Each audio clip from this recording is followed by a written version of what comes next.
Okay, what's going on, everybody? My name is Mangg. Welcome back to Hanging with Mangg. And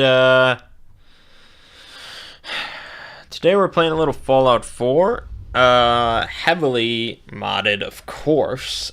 It's actually sort of an interesting combination of mods.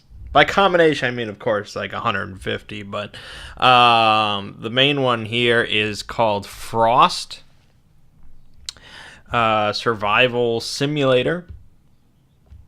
And it kind of changes the entire game because it's set like right after the bombs drop, more or less. So it radically like removes most NPCs. Most of the world is just, it's pretty much just a big fuck you to the player character. There's a lot more radiation, and all the damage modifiers are completely changed. So you die in pretty much one hit to anything. But most of the enemies are also pretty vulnerable as well. But if they have guns and you have a baseball bat, it goes pretty much like how you'd expect. It kind of, I mean, I've won like 2 fights so far, and I've died many times. It's on survival difficulty, of course. And so with survival difficulty, you can only save, you can't quick save. You can only save when you sleep.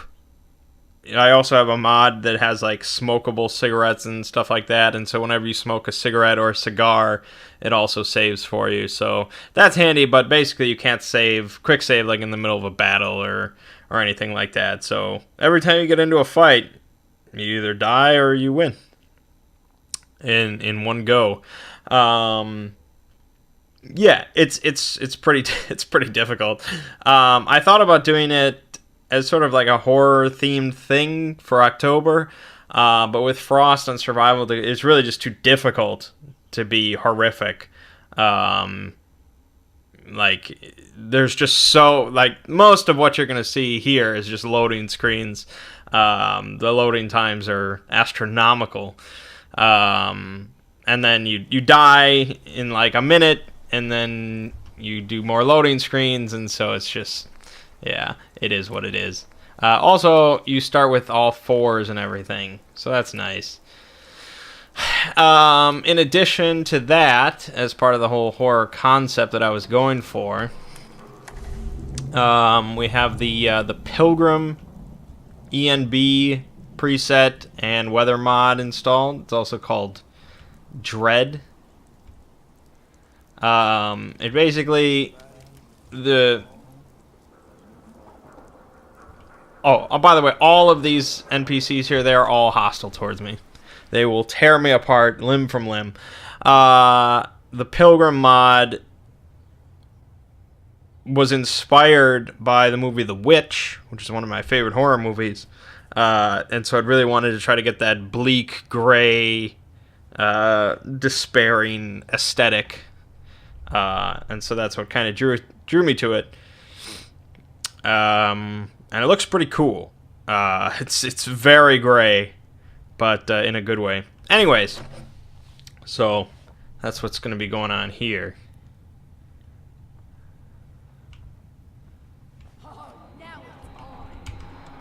Okay, so now they're going to try to kill me. There you go.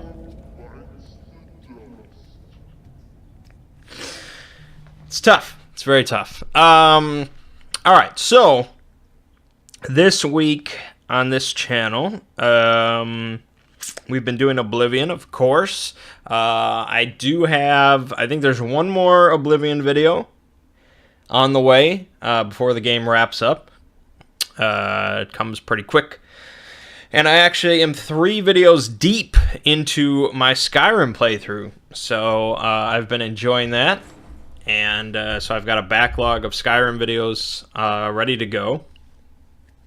That's what inspired me to switch over to Fallout 4 and look at the modding community there. It's not I don't think it's quite as robust as Skyrim is. At least it doesn't seem that way.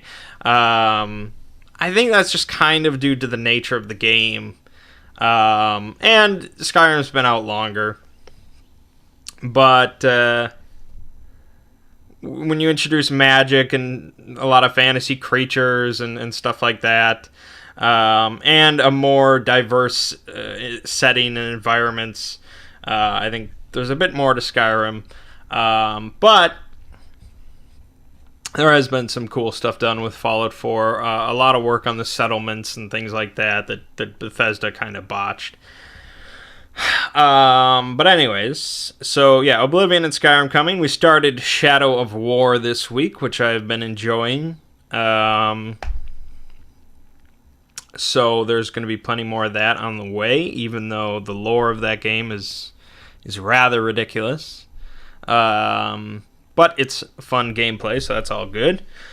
We also did Sprawl / Call of Cthulhu on Monday, and then we did Dread on Friday, so there was 2 roll mangings this week. And I believe that's about it. Yeah. I mean, that's plenty. That's plenty.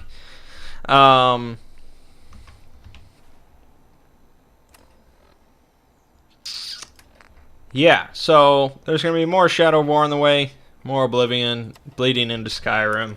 And that's pretty much going to be it. More roll manging. Pretty similar week, I'd say. Over on the Exploring series on Monday was the Vampire video, which was very well liked.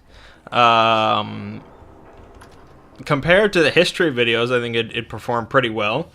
I was overall pretty pleased with how the video turned out and how people liked it, so that was good. I think in the future when I do like a mythology series, Egyptian, Norse, Greek, whatever, as sort of a main series, it should be pretty popular. I think there's a healthy enough audience for that stuff. Then I worked on the Khajiit this week. I wasn't immensely happy with how the video turned out, but doesn't mean much. There was one piece of art that I every series that I do, if I make enough videos, there comes along a piece of art that I find that I just love so much, and so there is a piece in there that I really, really adored, and I'm sure for people watching the video, they'll probably figure out which one it is. It is now my wallpaper.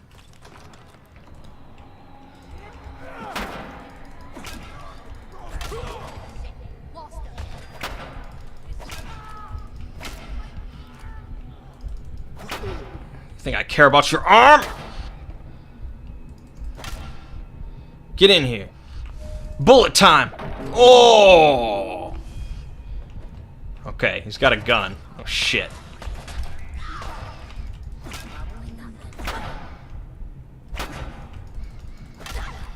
Watch your gun. God damn it, the guns. I have a pistol, but I have no ammo for it, and I have to kill somebody that's using a gun, and that's really, really difficult. The bandits are random every single time I load the save, so I have no idea. I can't plan for who has a gun and who doesn't, because it's just going to be different each time. Because, like, even if I did figure out which one has the gun, and then I ambush them, there might be another person with a gun behind me, and they just shoot me, and then I'm dead. And it's really tricky. I don't even know if I'm supposed to go here, because I could go deeper into the subway tunnels and fight ghouls and stuff, but I want a fucking gun. Anyways, so yeah, Khajiit video will be coming out tomorrow. And I don't know what I'm going to be working on this week. It's going to be one of the races that I haven't done yet. Red Guards, maybe, possibly. And then finally, to end off October, we'll be doing another spooky video. So that'll be fun. I like working on those. Alright. So yeah, I guess I got a couple RPG type things to discuss. We'll start with Sprawl, the ending of Sprawl. So when we left off, we were inside this this orbital space station, this cloning facility, very secretive. We had snuck aboard on some crates, and which had been opened immediately in the reactor area by a scientist. We knocked him out. We killed his robot companion, and we had fooled the others on the intercom and the camera into thinking that everything was okay. So for when we started the session, things were at an okay state. Not perfect, but okay. There was no alarms blaring or anything like that. And so we decided, okay, we need to just, keep the status quo as long as possible. That's in our best interest. And so we installed the new power cores as if everything was normal. And we tried to fake out the guy over the intercom that, we just, we're just wrapping up here, blah, blah, blah, we'll be up soon. But eventually, of course, this guy was rather persistent, and so the gig was going to be up. And so a couple cyborgs, that's what Ziggy called them. I think he probably meant androids, since I think they were purely synthetic. A cyborg is a human that has been heavily modified, or even like a robot body, but it has like a human brain in it. There has to be some essence of humanity in it to be a cyborg, I believe. An android is purely synthetic. Anyways, so these two robots, whatever, they come in. And so we begin fighting them, and we take care of them without too much issue. But now the gig is pretty much up. Alarms have been set. Alarms have been issued. Sneak attack.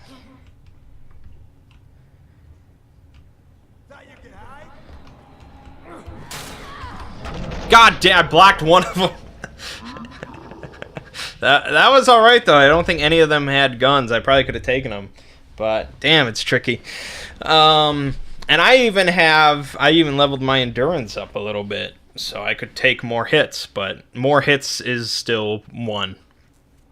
So alarms are going off now, and it seems like their plan is that there is a vent in the reactor area that goes out into space, and so their plan is to just vent us into space and just wipe their hands of the problem. Even though there is one of their own guys in there who's not dead, he's just knocked out, he's tranquilized, but they don't seem to know or care.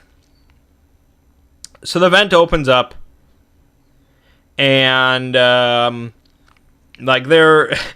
scrambled. We're not really sure what to do. I'm not sure if I can really hack this station. I think I try to hack something, but it doesn't work out. And I think I've lost one of my arms during the battle with the two androids. So the arm that I stole from one of the robots, I lost that arm as well. We tried to take one of the arms from the androids, but we fuck up both of their arms. It just doesn't work. So I have one arm. And so Phil has, for the mission, he got basically a laser sword. Like a super high-tech laser sword. And so he decides to cut through sort of the top hatch that has been sealed to try to get us out of here. And he actually makes a decent hole. He makes a decent human-sized hole, but he fucks up his sword in the process. But unfortunately, it's not big enough for me. But since he sort of breached the integrity of this module, that causes the vent to seal. To close, because otherwise, the whole ship would lose all its oxygen and blah blah blah. So we solved the vent problem, but now we have this issue where this hole is not big enough for me to fit through. And so I try to jam myself in, and I get stuck, of course. Maybe I should go down one of these alleys instead. I want to get out of the city. That's really my goal. There's just too many of them here. Oh, this guy could ambush. Hold on. Oh, shit.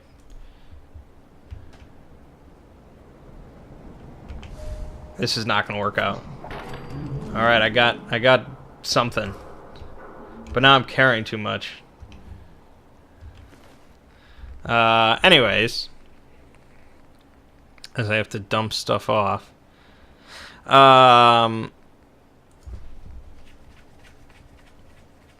Oh, I don't have my gas mask on. That's a problem. Well, that's pretty good. I only have... Well, I have 17 rounds for it, huh? Well, that's pretty good. It's also heavy as fuck, because the mod also completely lowers your carrying capacity. You can only carry 60 pounds. So, not much at all.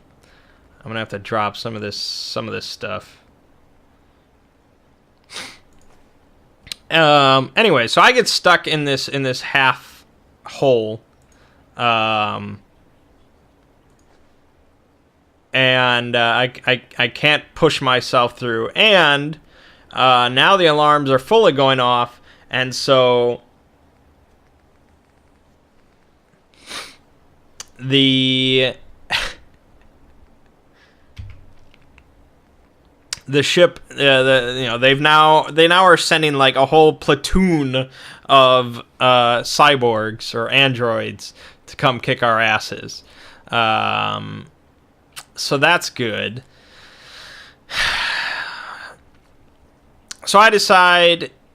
Also, okay. So I'm stuck, right? And the two of them are already up there because they're smaller than I am because I'm a robot. And so Thomas decides to try and lube me up to help me slip through. So he uses his super soaker, which is, filled with this sort of tranquilizer, pretty much. And he decides he'll just squirt that all around me, because I'm immune, because I'm a robot, obviously. So he'll just squirt that all around me, and then I'll just be able to just slip on through. Of course, he fucks up his roll, and so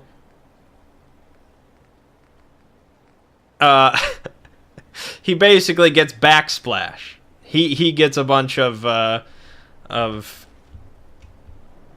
tranquilizer.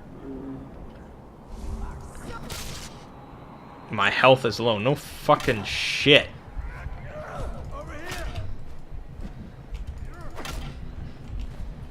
Dude, look at this. Look at this. That's just insane. I think I have to just run through. The sniper rifle would be cool if I could get one, but I need to get out of this situation. So he gets backsplash on himself. A very little amount. Not enough to just drop him to the floor, but he's pretty woozy. Which is not good, considering I'm stuck, and there's only one guy with, like... And he's not even properly armed, because he lost his laser sword.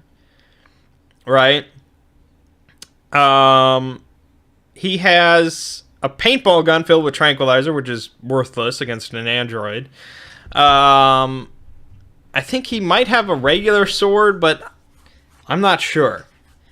But even this is a platoon of guys. He needs like explosives, or I don't know. He needs something more than what he's got. And then, Thomas now is woozy, and he also is not armed at all for this situation, because he also just has like a super soaker filled with tranquilizer. So I decide, all right, this is no good. I'm not slipping out. So I just push back, and I fall back into the reactor area where we started. And so, yeah, there's a platoon of guys coming. Thomas is woozy, so Phil decides to just throw him down the hole to save him.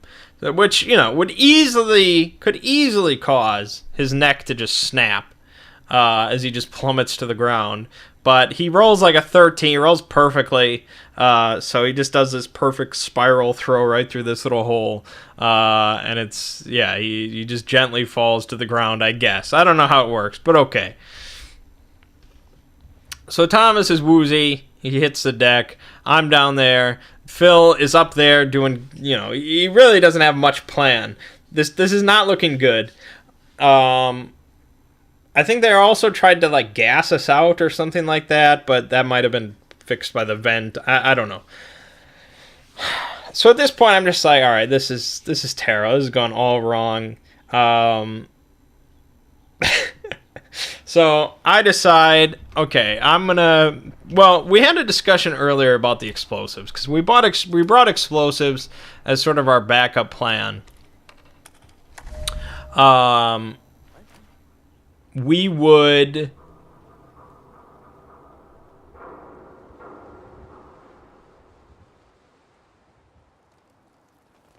This is a dead end.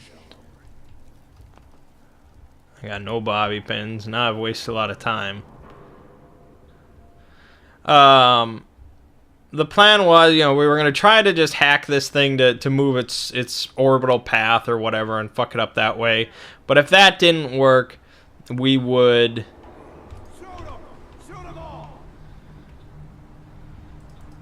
The guy in the back's got a gun. I think I'm boned yet again. He's got an automatic... He's got a machine gun. Oh, he ran out of ammo because they have limited ammo as well. Oh, he's got a pipe auto pistol. Uh-oh, I'm moving slow. I gotta dump stuff again. So the plan was, if we couldn't do anything or as a backup plan, we would just set up some explosives and blow the place to Kingdom Come as we go out one of the escape pods, right?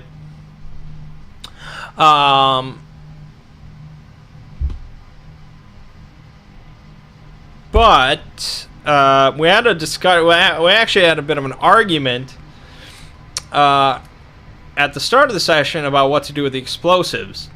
Pretty much, I had been planning my backup plan like the entire time of what to do.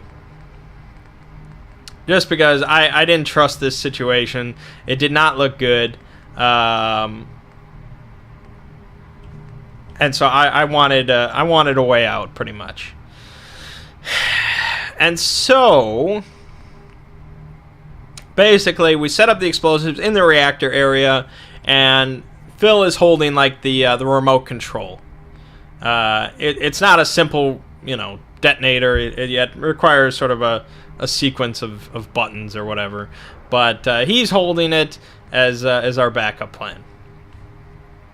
But, of course, that doesn't stop me because I am a hacker, so I'm not too fazed by having to hack into a bomb. So, pretty much my plan is I'm going to... So I need to be... There we go.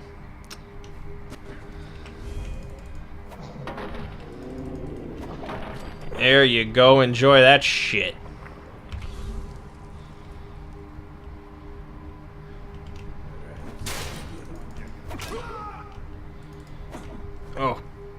Oh, gotcha.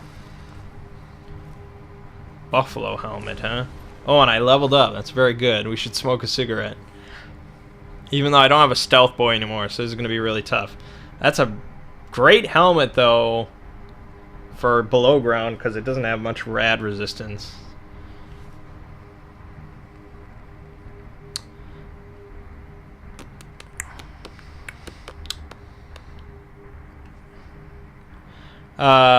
Anyways. So the plan was, for me, this was my plan, pretty much, I can survive, well, I have a better chance of surviving a plummet through the orbit down to the ground. And even if I do die, I have a backup plan back, at my home on my computer of my consciousness and something like I will survive one way or another, and I have a better chance of surviving this orbital plunge, this orbital drop. So my plan is I'm gonna detonate the explosives as I'm like hanging out the vent, and I'm gonna like push off and use the blast of the explosives to propel me into orbit and down into the atmosphere, hopefully hitting the ocean and being recovered. That's my plan, and because otherwise it really does not look good. We have no idea where the escape pods are.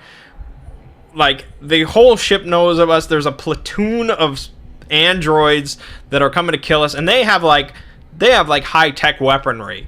Like, they have like gas, and they have guns, and they have all this stuff that's gonna fuck us up. We are completely unprepared for android security because we just packed like super soakers because they said to me, you know, when I brought up the issue of, you know, all their security guards and stuff, they were like, what would they need security for? You know, they're just a secretive cloning facility, and they have the protection of, if there's any sort of alarms or issues, there's like a patrol of ships around orbit, like a security patrol, and they'll swoop in if there's any issue.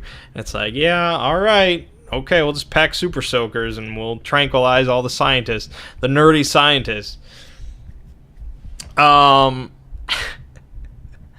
And so, yeah, that's pretty much what I did. I hung out the vent, I detonated the explosives, and I leaped off. And my fate is unknown, but the other two definitely died. Thomas had a chance of surviving because he was near the vent. It's possible he could have gotten sucked out, but even then, he probably would have easily died to, you know, falling without... Well, he has a suit on, but... It's like a rad suit. It's not meant for space. So yeah, they weren't entirely pleased, but Phil said that he was also planning to just detonate the explosives, but I don't know what his escape plan was. Thomas was definitely not happy, just because, like, for him, you know, he would be a lot happier if we just all fought it out to the end and we all just died at you know, Ziggy's hands. For me to make like this selfish, you know, I'm the sole survivor because of what I did, and I sacrificed my friends so that I may live.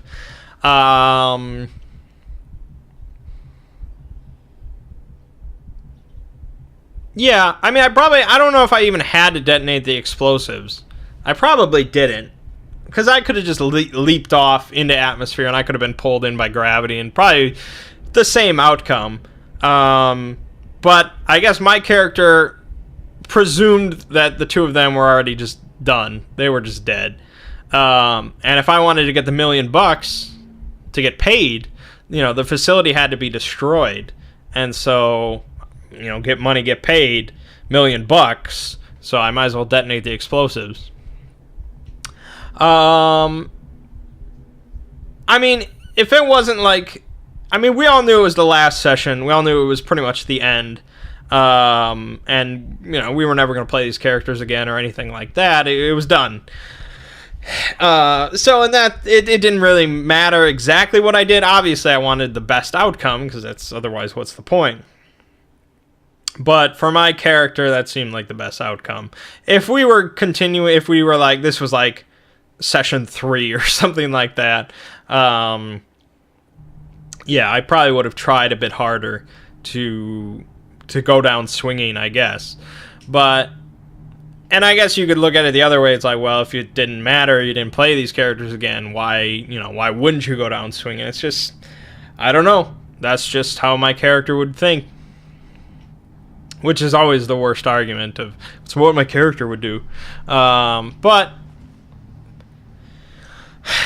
I don't think it's a huge deal. It was an explosive way to go out. It was all right. I got another perk. Like, it's like, oh, I want more health. But maybe sneaking would be better, or I don't know. Damage resistance. It's tricky. Oh, here, wander. If you control no settlements, take 15% less damage. That's pretty good. I like this one. Because I doubt I'm going to get control of a settlement, but we should probably smoke a cigarette. So yeah, that's how we ended.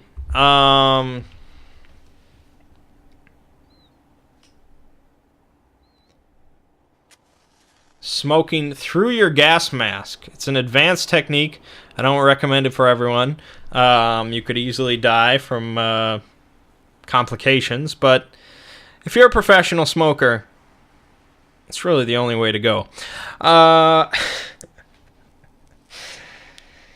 So yeah, I think Ziggy said that when we go back to Sprawl, because I'm sure we'll go back to Sprawl one day.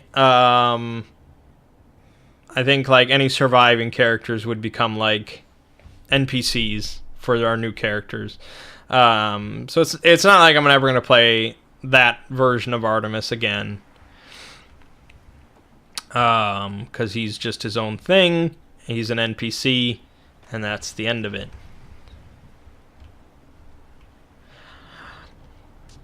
But yeah, so then we segued right into Call of Cthulhu.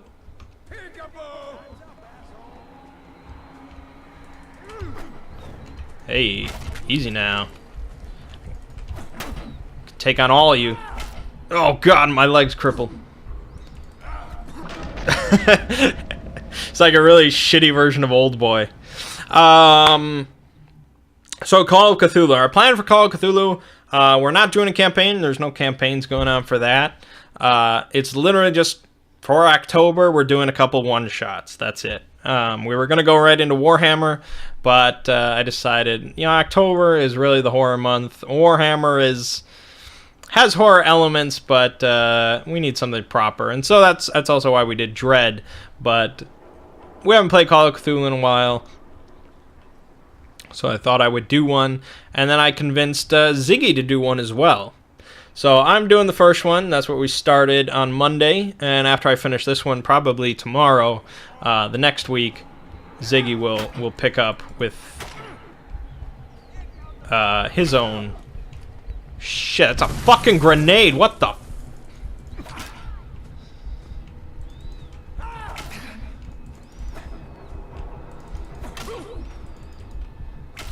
Oh! Oh! I'm glad I had that extended kill. Whatever. So the one that I'm doing is called Crooked and Cracked Manse, I believe. It's an old school Call of Cthulhu scenario. It's very popular. It's usually recommended. And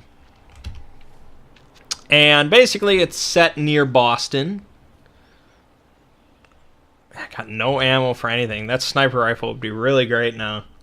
I don't know how I'm going to take on all these guys.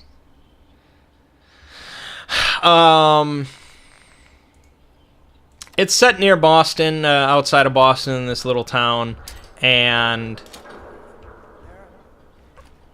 it... dude, just peeking his head out. Yeah, get caltropped, bitches. Jesus. No, don't do this. This is great one-on-one, but not when there's a fucking horde of them. Maybe I need to take some drugs. I might take some drugs, like Buff Jet or something. And so basically it involves one of the characters. Ziggy is playing a private detective. The other two are like his buddies. And he is being hired to go check out this house, this mansion called a manse, because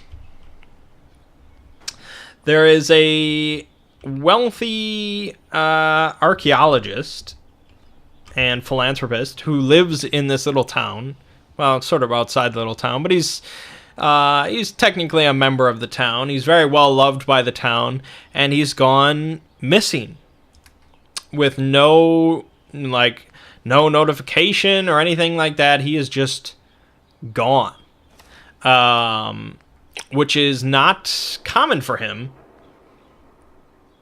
because usually he's he's pretty talkative. He goes to all these events in town, and also he's a very well loved part of the town, and he's gone missing.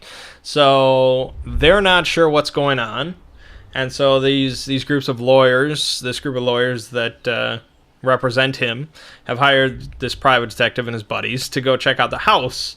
known as the Fitzgerald Mansion. It's a very old mansion from the early 1800s, and there's been a number of murders in this house. It's pretty much considered haunted. They're really not sure why this guy, this wealthy dude, lives in the house, but he does, and now he's gone missing, and so of course a lot of people are definitely concerned. In fact, the lawyers did not even go inside the house to check it out. They're so spooked. They just sort of called for him from outside the house, and they didn't get a response. So, ooh, we need some fungal moonshine. Oh, there's also sanity, so that's nice. I can lose sanity by taking jet. I don't know how that works, but we're gonna drink some whiskey and just get her done.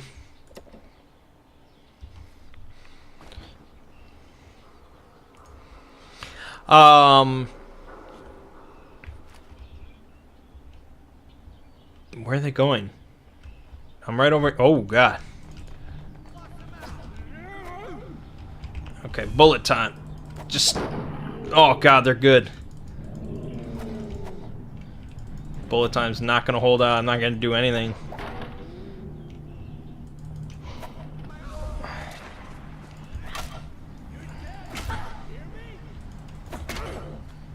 Look at this fucking Rambo.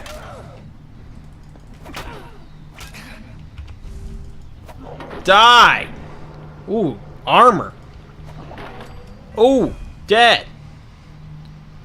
Okay, hold on. Do I have a bad batch of jet, which doesn't lower your sanity? Interestingly, sure. I'll take some bad jet. Oh God.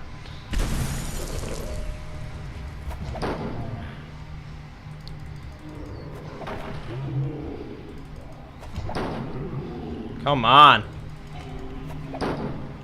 I'm gonna get forced into a corner here. Oh, a fire started. Ah, fuck. That was looking sort of promising.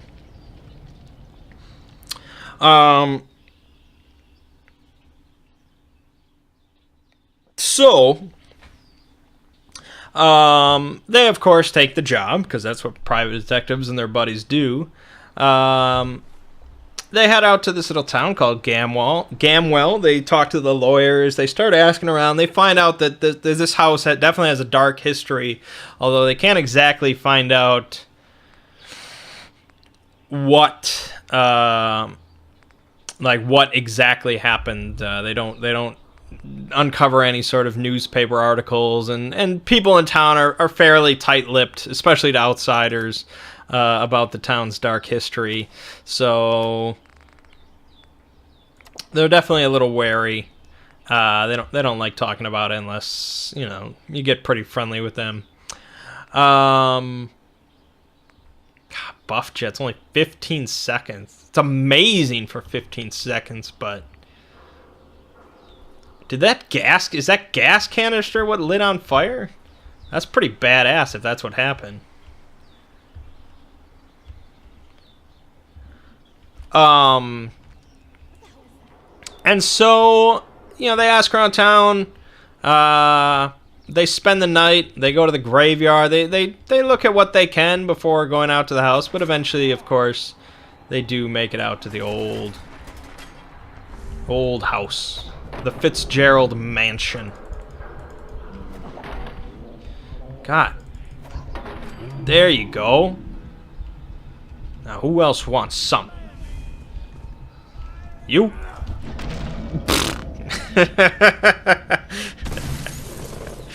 Damn it.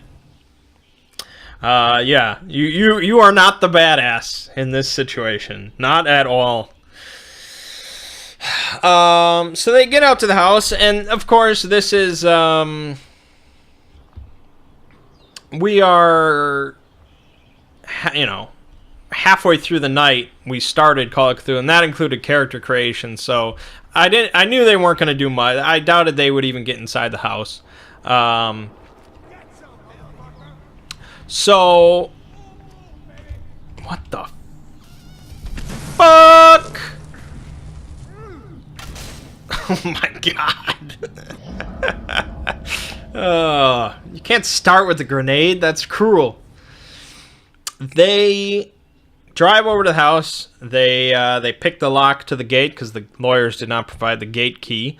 And they start driving up the driveway towards this big old school mansion. And it's meant to be really spooky and sort of tilted looking and looks twisted and gnarled. And yeah, it's meant to be very evocative. And as they're driving up the driveway, what the fuck? The first guy has a grenade? Come on. It's between a rock and a hard place at that point. As they drive up the driveway, they drive past the garden that's all around the house. And it's meant to be like, this is meant to take place in February, which makes it even more odd. Because this garden is basically like a jungle.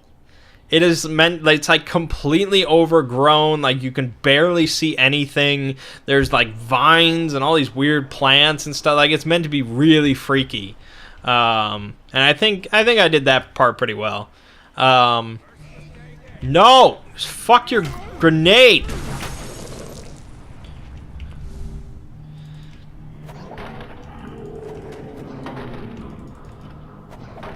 God, I can't even kill one dude. Thank you. He has a backpack. I want that. Oh God, my arm's been crippled. There's only one cure for that. Drugs. Buff jet. Oh yeah, and some. Oh, all right. It's already slowed. Yeah, I think that's all she wrote.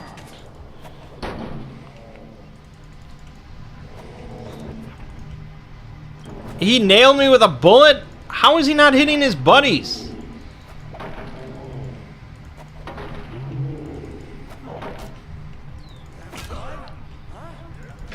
Oh my God. I don't think this is not a winnable scenario. I just don't do enough damage. They're all very armored for some reason.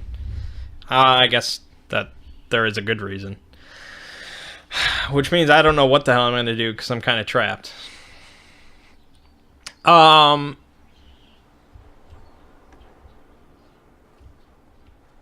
So one of them notices through this tangled jungle of garden the roof of a shed outside the house, and so this piques Ziggy's interest greatly,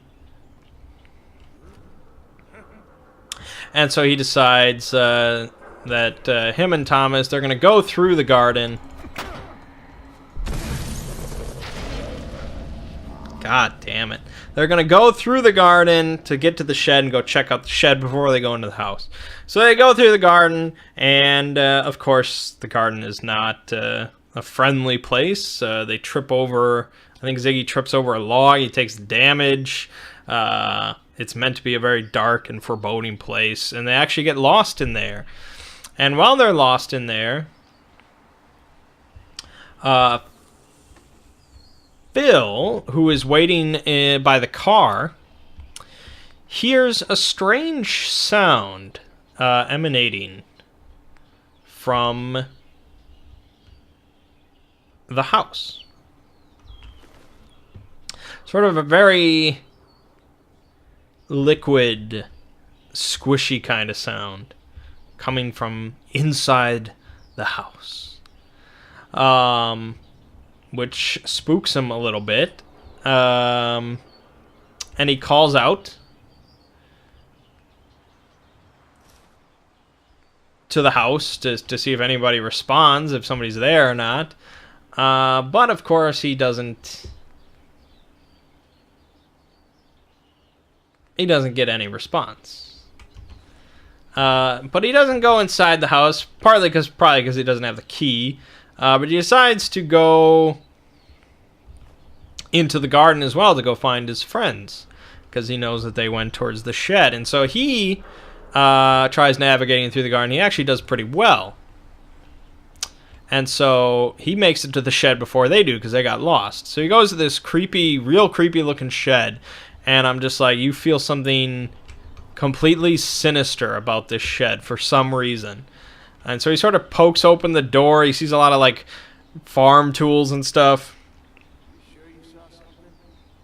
But he does not go inside, and so he wanders off back, just as the others make it to the shed. And in probably a slight sense of metagaming, Ziggy calls out and says, "Oh, you know, we found the shed!" And of course, Phil is within earshot because he just left, so he turns around, they join up at the shed, and they all go into the shed together after checking out the outside. It's a pretty cramped shed, filled with rakes and shovels and a wheelbarrow, and it's pretty cramped in there, and I think Thomas gets cut on the back of his leg. And this is meant to sort of... how are you blocking an axe with your forearm? You're not even taking any damage. There you go. Take that for some damage, asshole. Ow. Oh. Oh.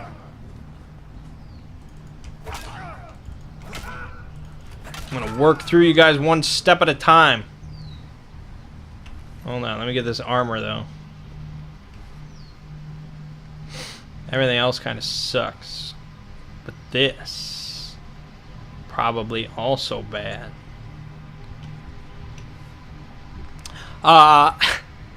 And so, yeah, Thomas gets, like, cut by one of the tools on the back of his leg. And this is supposed to make you, like, panic and, you know, think that something scratched you. But he was very calm about it. He wasn't fazed at all, so it was kind of diminished.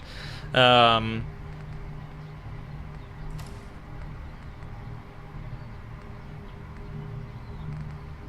right, this is as much armor as I can muster.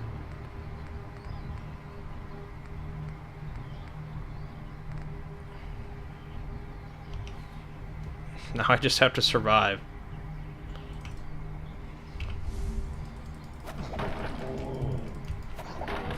Gotcha. Not today.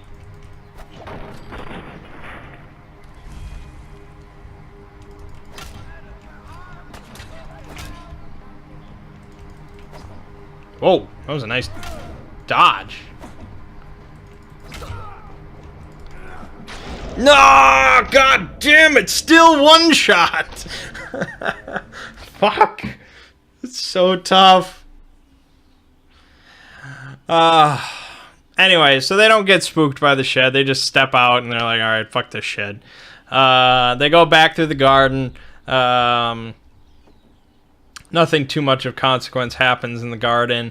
They make it back to the car, and they step up to the house, and that's where we ended it.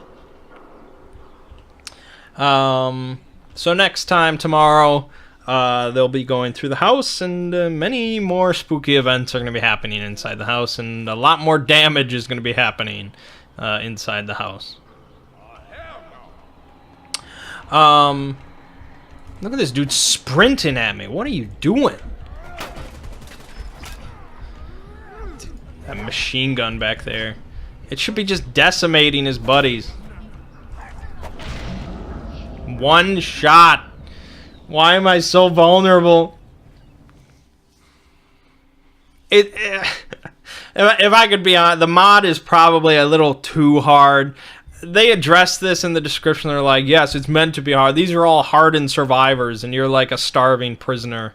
You know, they are all well equipped and well experienced in killing and surviving, and so they're gonna kick your asses, and you have to just get stronger and get good. It's like, wow, that's great. I'm glad. If this was 3 of them, it would not be a problem. The fact that it's 12 of them against me means that it's not very fair. And it's funny because, like, all of them, all survivors, all of them, there's like 30 of them here, and you just step out and you're like, hey, what's going on, guys? And they're just like, fucking kill him! And it's like, there's no talking, nothing, you just want to myrtleize me immediately because I'm not one of, like, you recognize everybody of your crew. Do you have like a special patch on your arm or something? Like, I don't get it. Like, how do you know that I'm just some evil mutant? I don't know. Anyways. So, yeah, so technically then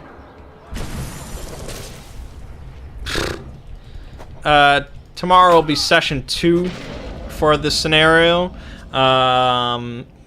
So for people looking for session 1 are going to be a little confused because it's really the Sprawl. The last Sprawl one is half Call of Cthulhu, but I'm not popular enough that I think it really matters.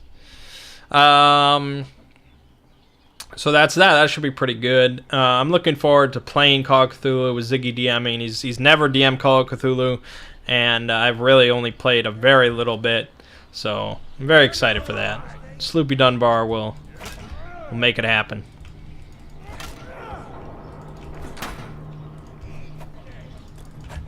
Who's throwing grenades all the time?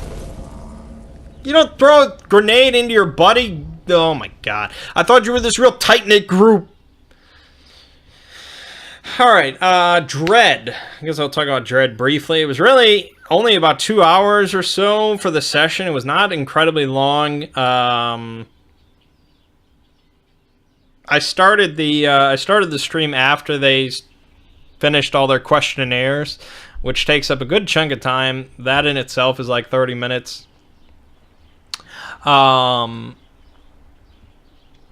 And this time we did Beneath the Metal Sky, which is another one of the suggested ones found in the rulebook. A cryogenic grenade? Oh my god, this could be our big chance. This could be our big chance, boys. Here we go. We have to strike true. But this will be good.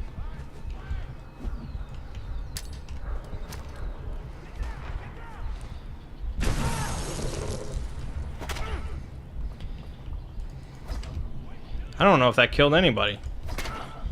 I didn't get any XP.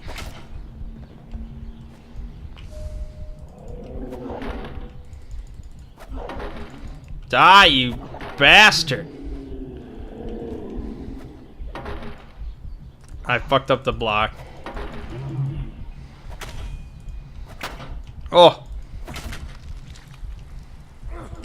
Fuck! Fuck! Fuck! Dark Souls doesn't have shit on this. My god. So, I was planning to do the other scenario, and I don't remember what it's called. But basically, it's like a slasher thing, where they're all in a cabin. The scenario starts as they find like the dead body of one of their friends, and it's kind of like a whodunit as people start dying off. And the interesting thing about the scenario is that me as the DM, I don't know who did it. It's meant to sort of that's meant to come to light as the scenario develops.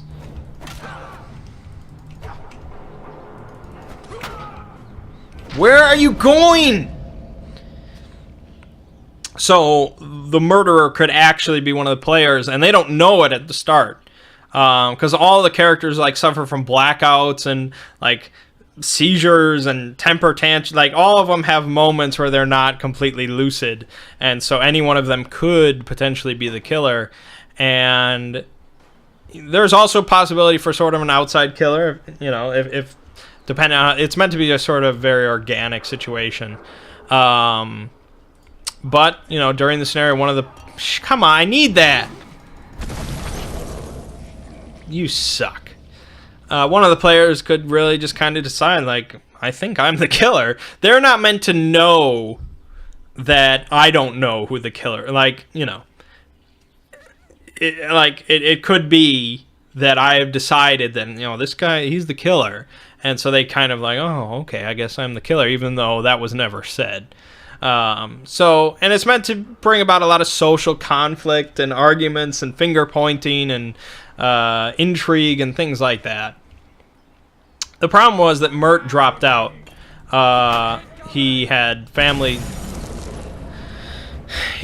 stuff to do that night, and so we would have had to change to a different week, and you know, weekend plans get more difficult further into October.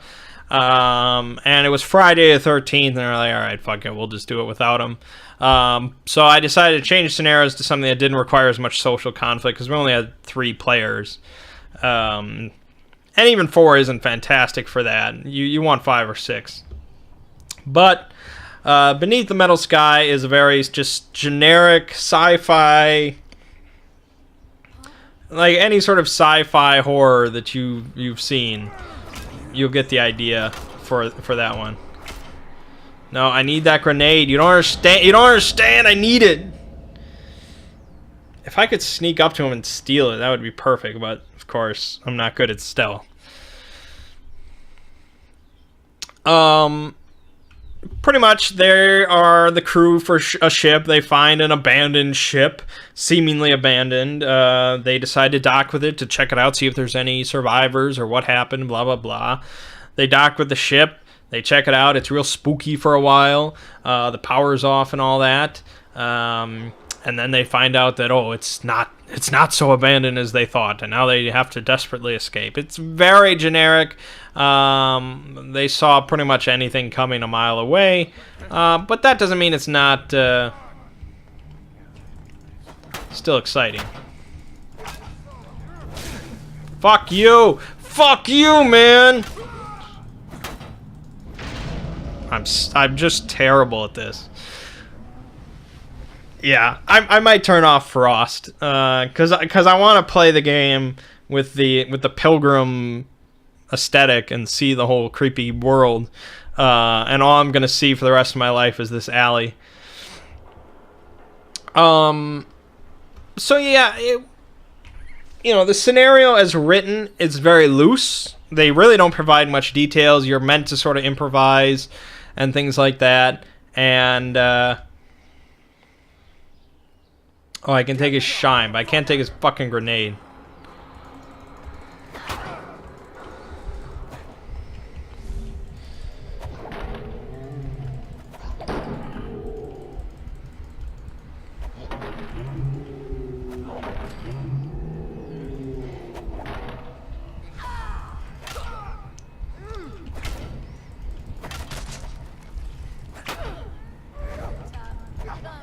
Give me your grenade! No, now he's getting pushed further back. He's just gonna throw the grenade then. Yeah, they find like the one survivor who's locked himself in a closet and he's terrified, and he tries to help out the group, but he gets killed. And the monsters are actually the humans, the crew of the ship, but they're infected with like this parasitic brain worm that is controlling their actions and increasing their adrenaline and stuff, so they're like super fast and super strong, and there's like 100 of them, and really the scenario is oh, I got it. No, the scenario is fairly like kind to them overall.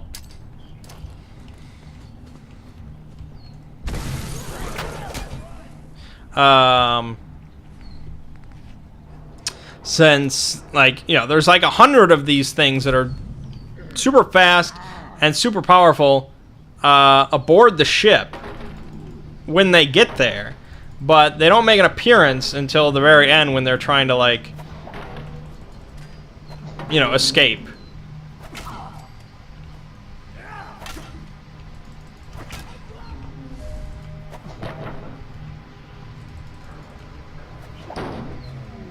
I mean, they make an appearance, obviously, while they're rummaging around, but just, like, one at a time. Whereas at the end, it's like the whole horde, but all they have to do is just get off the ship. Damn it. Fuck, I don't know if I can do this. The cryogenic grenade is good, but it just seems to, like, freeze them. And then I would have to get, like, almost all of them at once.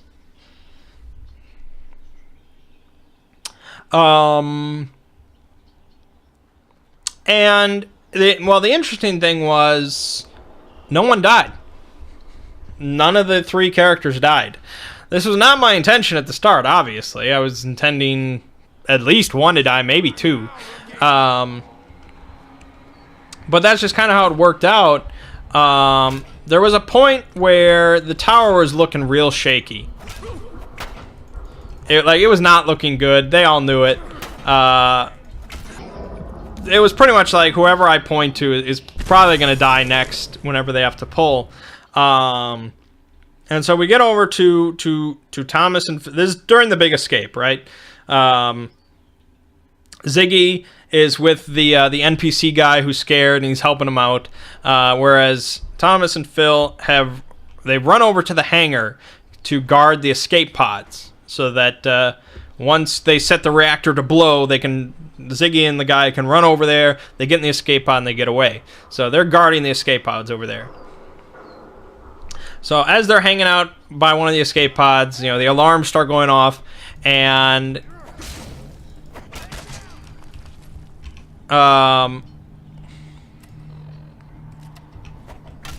I didn't even have a chance. God, it's so tough. Fucking hell, man. This is harder than Cuphead. This is harder than Cuphead. So as they're hanging around, the alarms are going off, and suddenly, rushing through the hangar door, sprinting towards the two of them at the escape pod, are about 10 of these mutated humans. And they're running fast. And so it's, like, what do you do? And I thought, okay, maybe they'll start blasting them or something like that. They both got weapons. They've got pistols. Maybe they'll try and blast them, and there'll be some pulls for that. But instead, they try to... They get in the escape pod. That's never a good action. I mean, I guess it killed somebody, but... Fuck. He's cut my arm off with a pool cue. So they get in the escape pod, and I'm like, alright, that's probably not going to work for long, because these things are really strong, so all 10 of them start, bashing on the glass and the walls of the escape pod, trying to break through, and the whole thing is, shuddering. And so Thomas has the bright idea of he takes out his pistol, he points at the glass where all these things are, and he just opens fire. And I'm like, holy shit. And so I'm like, all right, make 4 pulls. He's like, for that? Oh, God.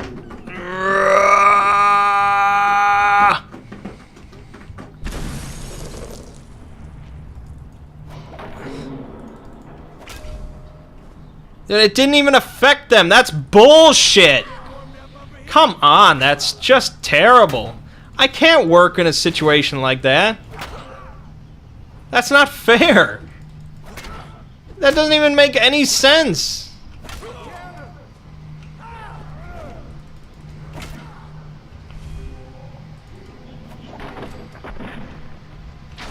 God damn it. So I'm like, well, you're firing a pistol at a glass plate, and you have to kill, all 10 of them before one of them gets in and eats your face off. And he's like, well, when you put it like that. So 4 pulls, and I was like, he's dead for sure. He's dead for sure. And then once he's dead, Phil's, right next to him. I don't know how I do this where Phil doesn't die, but... I guess he can pull a bunch to kill the rest, and he'll do it. Why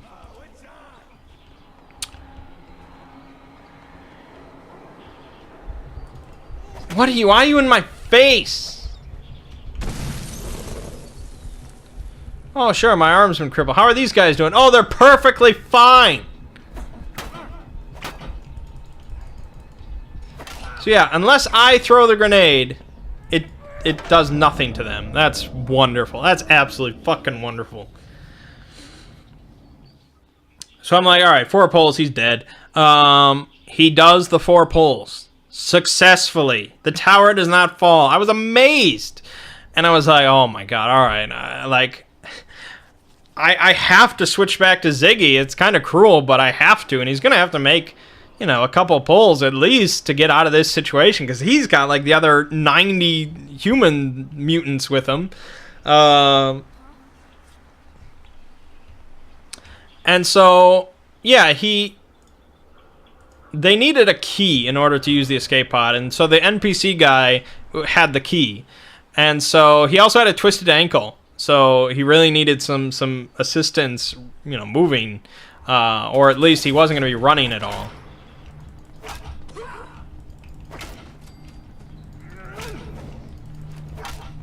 And so Ziggy decides to just shoot him in the back. Problem solved. He realized that it's either, you know, that guy or him and his crew. So he chose his crew because he was the captain. So he killed this guy, shot him in the back, took the key. He blasted a couple mutants with his shotgun, and then he was just like, I'm fucking running.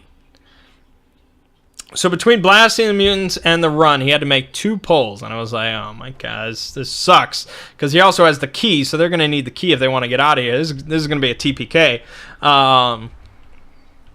But if he dies, you know, the tower sort of resets to a point. You know, there's a lot of pre-pulls, but the tower will reset. They'll have a chance.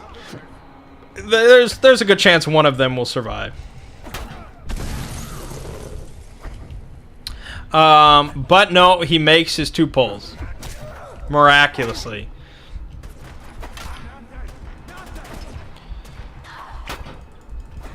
And so he sprints. He's never ran faster in his life. With a spacesuit on, nonetheless. Jesus Christ.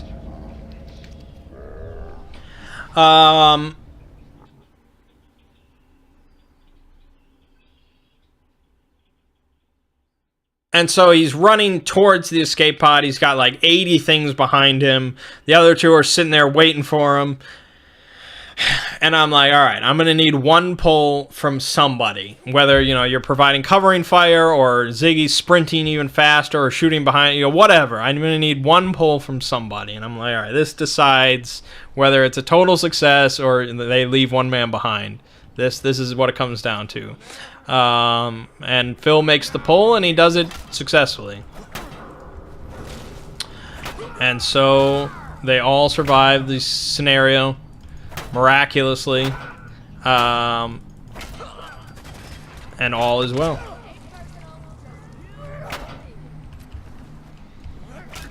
God damn it. Fuck off! I can't block that much.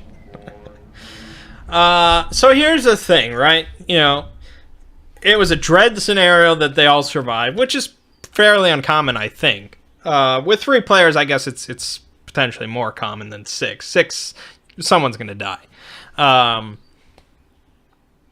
And, you know, as the DM of a dread scenario, you are entirely in control of when pulls are made, more or less, you know, deciding whether or not somebody must make a pull or not, and how many pulls they have to make for that action. So, you know, when Thomas did his thing where he shot all 10 of them, blah, blah, blah, you know, I said 4 pulls. I figured that was a high number, but considering what he was trying to do, you know, he was trying to completely, you know, solve that situation with gunfire in not a great situation. I figured 4 pulls was reasonable, but you could have easily made it 2. You could have easily made it 6, you know, if you were really crazy. You're entirely in control of it. And so after that, it was really, I had to come to a decision point where it's like, do I really just want to kill off one of these people? Or do I want to give them a chance of all surviving? And so I went with the latter, because I figured, you know, it's going to be tough. They're going to have to make some really good Jenga pulls here, and they're going to have to be smart. The fact that Ziggy shot the guy in the back definitely, I would say, definitely saved his life, and probably the whole crew, considering. So they had to be smart, but I decided, you know, I'll take it a little easy on him. You know, all those times at the end where I made him do 1 pull, it could have easily been like 2 or 3 pulls each time, and that would have been the death of Ziggy, and then probably the death of the other two following, or at least one of them.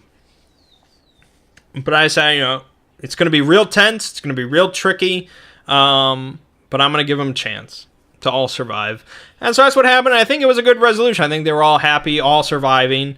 I don't think you have to all die, or I don't think you have to die to make a tense situation.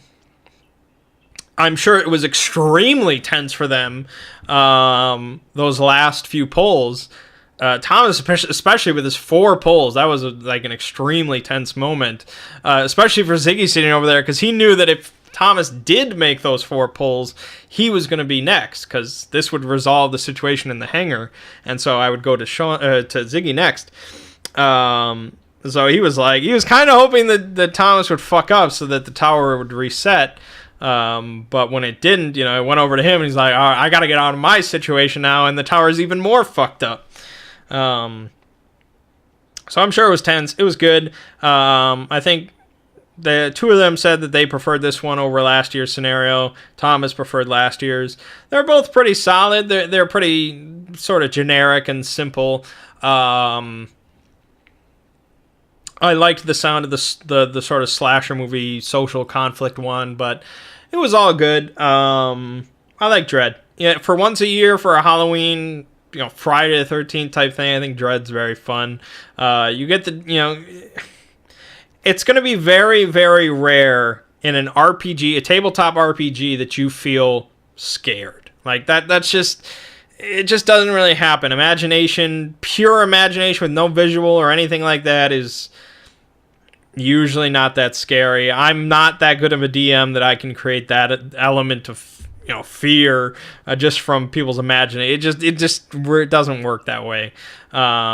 Maybe from a book, but you're usually just there by yourself reading a book, and it's very evocative, the language and all that. But when you're sitting around with your buddies playing a game, it's not scary. And so they try to emulate that fear with the fear of the tower falling. And so Jenga, the tension, and that if you fuck this up, your character's dead. And it's tense. And, I think, it's a rudimentary simulation of fear, but it's good. It's good. I'm really hoping next year Ziggy steps up to the plate so that I can play. But we'll see. So that was good. That was Dread. All right, that about wraps us up for today. That was Frost with Fallout 4. I don't know if I can recommend it. It's pretty ridiculous. I'll probably uninstall and just mess around with Pilgrim and the horror look of it all. Because I just watched The Witch last night again. That's definitely one of my favorites. Once again, I ran out of time, so I can't talk about movies. I did see Blade Runner, the new Blade Runner movie. I would say it was okay. It was definitely a little too long for my taste, definitely a little slow at times for my taste. I think as a sequel to Blade Runner, it was probably as good as really could be, considering. I think if you loved the original Blade Runner, you have a better chance of liking this one. I don't think it's probably for most mainstream audiences, which is partly why it's going to be a flop. It looked good. There was a lot of good cinematography and things like that, but the pacing and the length definitely hurt it a little bit. But it was decent. It was decent. It's one of those movies that's like, I can respect this movie. I think it's decent, but I'll probably never rewatch it at home or anything. Like Gravity. Gravity was the same with me. Anyways, check out the Khajiit video tomorrow. We got some more Oblivion into Skyrim, as well as Middle-earth Shadow of War coming this week. And that'll do it. So, my name is Mangg. This has been Hanging with Mangg.